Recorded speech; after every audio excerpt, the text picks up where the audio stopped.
Welcome to Think Big with Dan and Qasim. Join hosts Dan Melnick and Qasim Masood as they explore big ideas, limitless possibilities, and engage with visionaries, entrepreneurs, and thought leaders who dare to dream big, get inspired, motivated, and find practical tips for personal growth. Think big, dream bigger, and ignite your potential. Welcome to Think Big with Dan and Qasim. Do you want to go ahead and introduce yourself? Tell us Sure. where you live and what you do for a living. Hi, everyone. I'm Kimberle Lau. I'm the founder of Bake Me Healthy. We are the first top 9 allergen-free upcycled baking company. We are in New York City, and I'm happy and excited to be speaking with Dan today. Awesome. So I'm just curious about your story. Like, what inspired you to start this business? Sure. So actually, my background is in beauty. I spent almost 20 years doing beauty product development, innovation, and marketing. And along the way, I've always enjoyed baking. And about 13 years ago, when I had children, I actually became lactose and egg intolerant from my pregnancies. And so I had to alter my diet to accommodate these new food restrictions. And then in 2020, I actually became high risk for breast cancer. And my oncologist advised eliminating soy from my diet. So yet again, had to alter the diet, the baking, the cooking to accommodate this new dietary restraint. And along the way, I have discovered that baking should be inclusive. Anyone should be able to indulge in a brownie and not fear what it may do to their bodies. And so I launched Bake Me Healthy last year to be inclusive, delicious, and allergy friendly, as well as sustainable, because sustainability is super core to our to us. Awesome. But I guess like it's one thing to bake something for yourself and for your family, but it's a whole different thing to start a business. So what made you actually want to go and pursue and sell this product?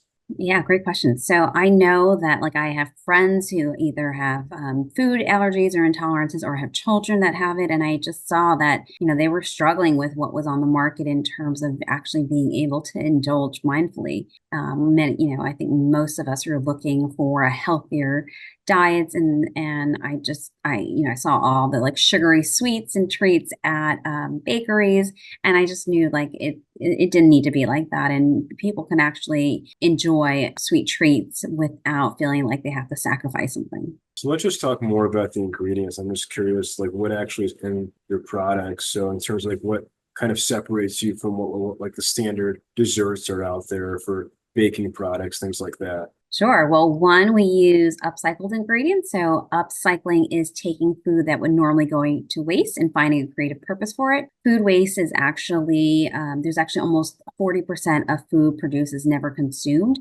What happens to that is it ends up in landfills.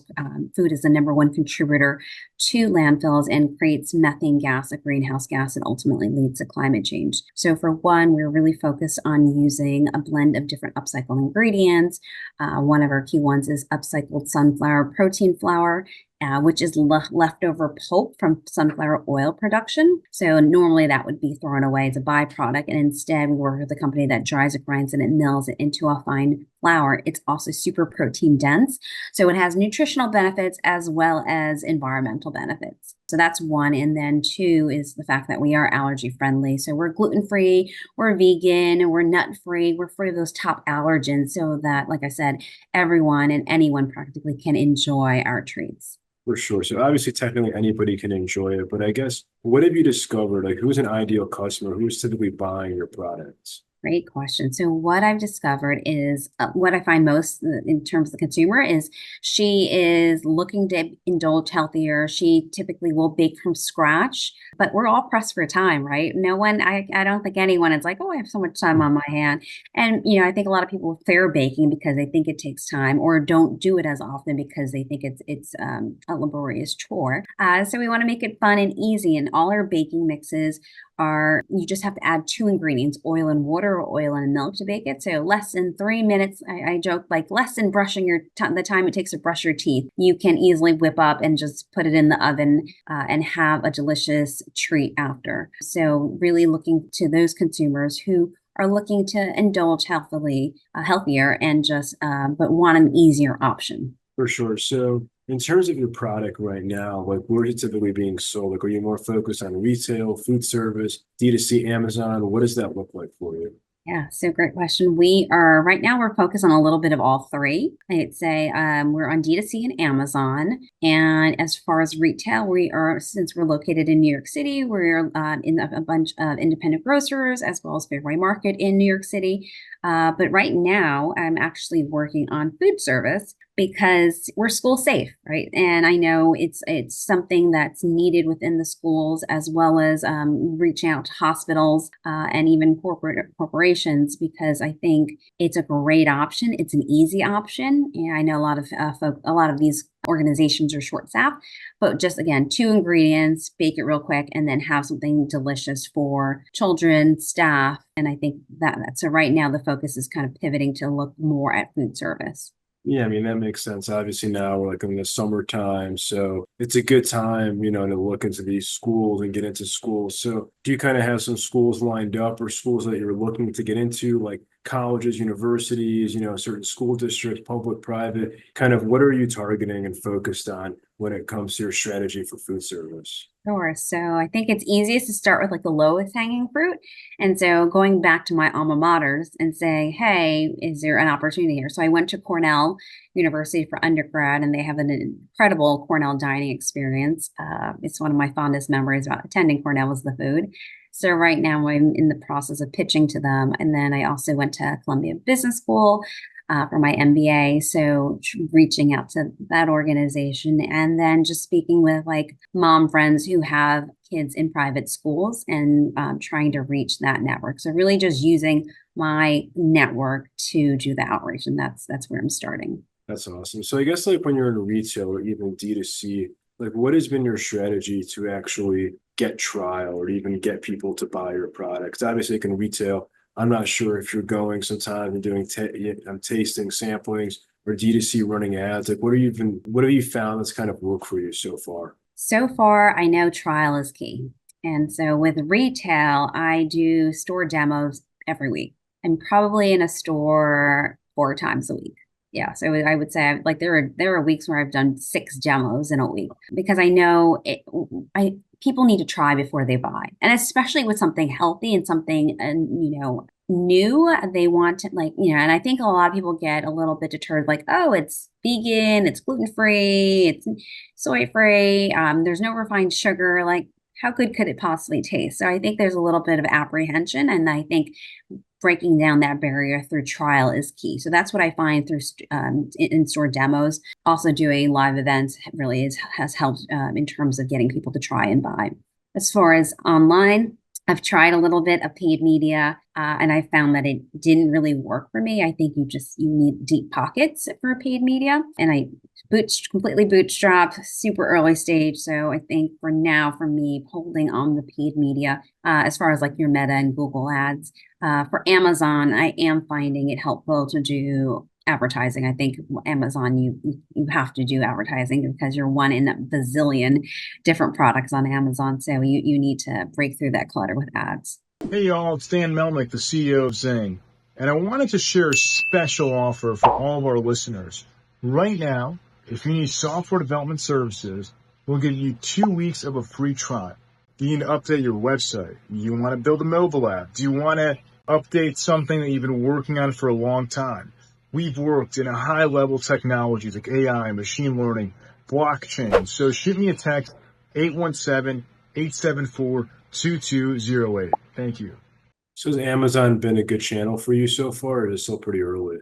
It's still pretty early, but it's showing positive signs of being a great channel. For sure. Yeah, it makes sense. I think for your product specifically, it's, definitely a good Amazon product because, for those types of products, people just want to get it in a couple of days or they want to bake this weekend or something. So it's very helpful as opposed to like when you're doing D2C, it can be trickier because people might not want to wait a week to get the product, if that makes sense. Exactly. And people shop marketplaces, right? They shop on Amazon because it's like grocery shopping, right? They can add as many different items to their cart versus just going to one single store.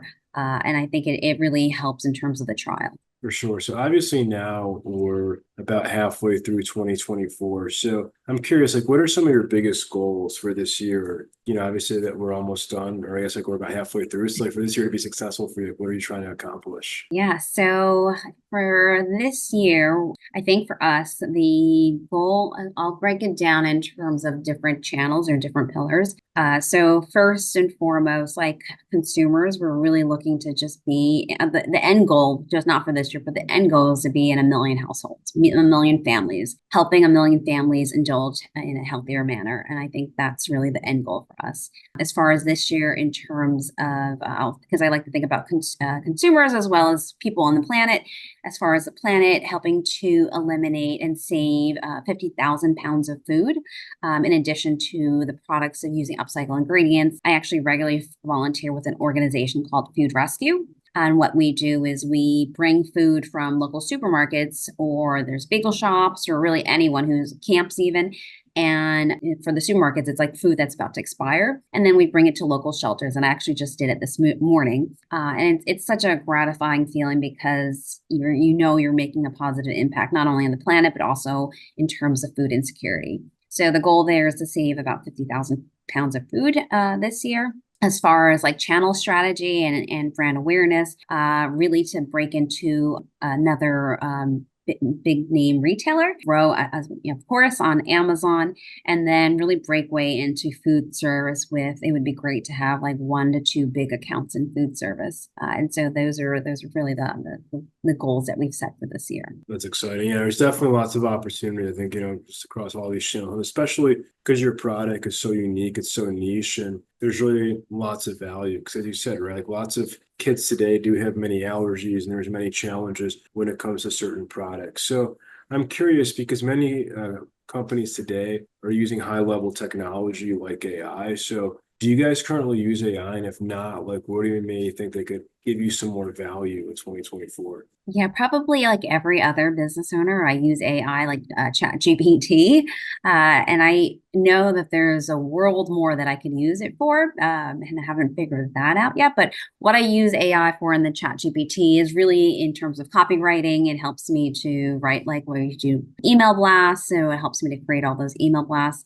I also use it to help analyze consumer insights. And so right now I'm actually conducting customer interviews. And so using the AI to chat GPT to really analyze the findings from these interviews and to synthesize and summarize those findings. And then even to look competitively, like what is on the market. I recently used AI or Chat GPT to analyze my Amazon competitors to find out what's working for them, what's not working for them, and where there's opportunity. So those are a few of the ways that I'm using AI, but I know I'm like literally just scratching the surface.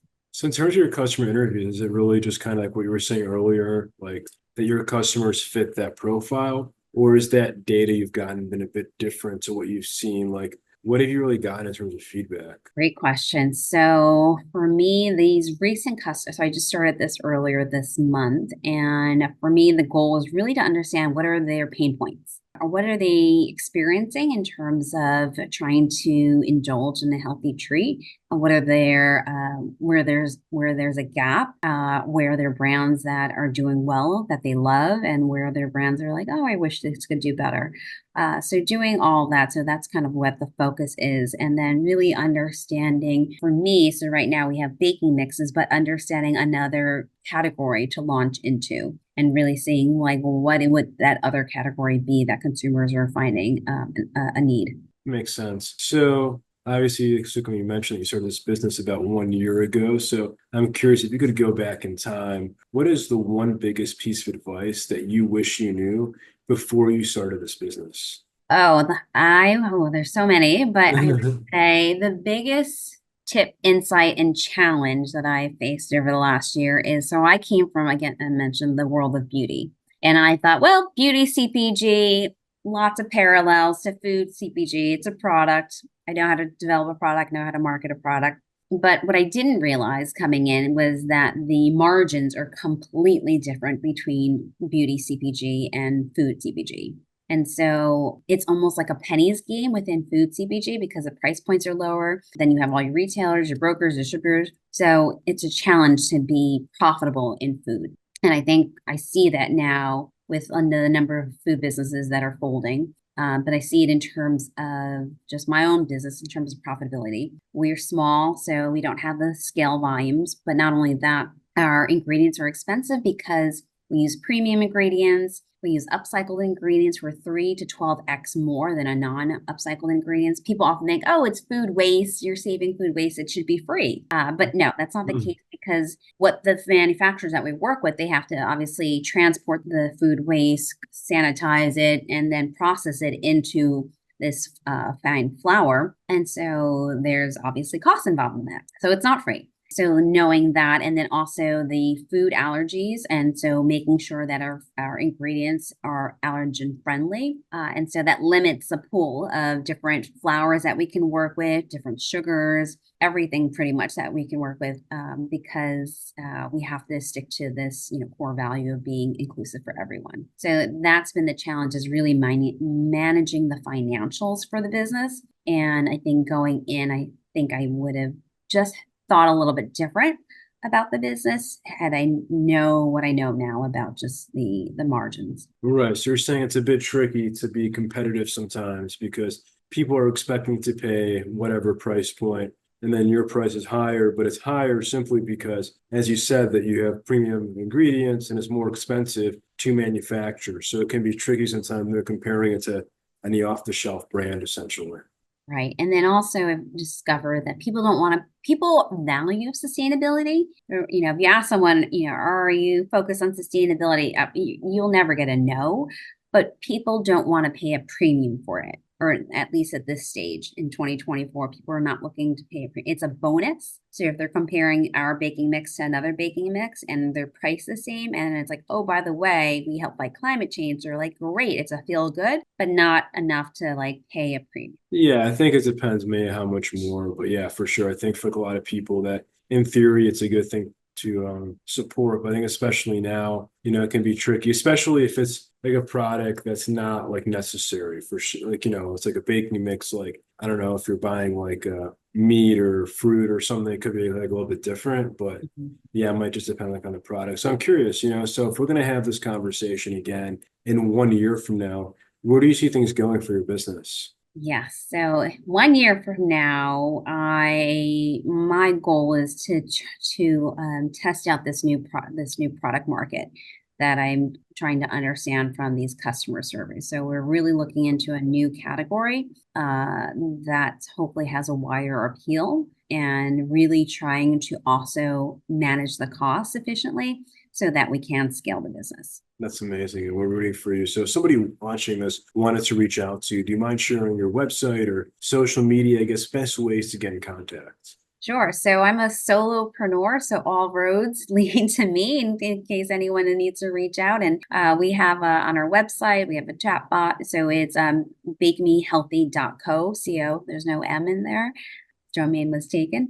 Then in terms of Instagram, we're on TikTok and Facebook. It's Bake Me Healthy Love. I'm on it daily. You'll see like there's a video every day from us pretty much. So highly active. Also, even on LinkedIn, you can just find Bake Me Healthy or me on there. So happy to connect with anyone and everyone. I love just talking to people, meeting people, because I just find that you learn so much from others. Awesome. Well, thank you so much for your time today. Oh, of course, Dan. It's been such a pleasure speaking with you. Likewise. Thank you. All right. Bye. Bye.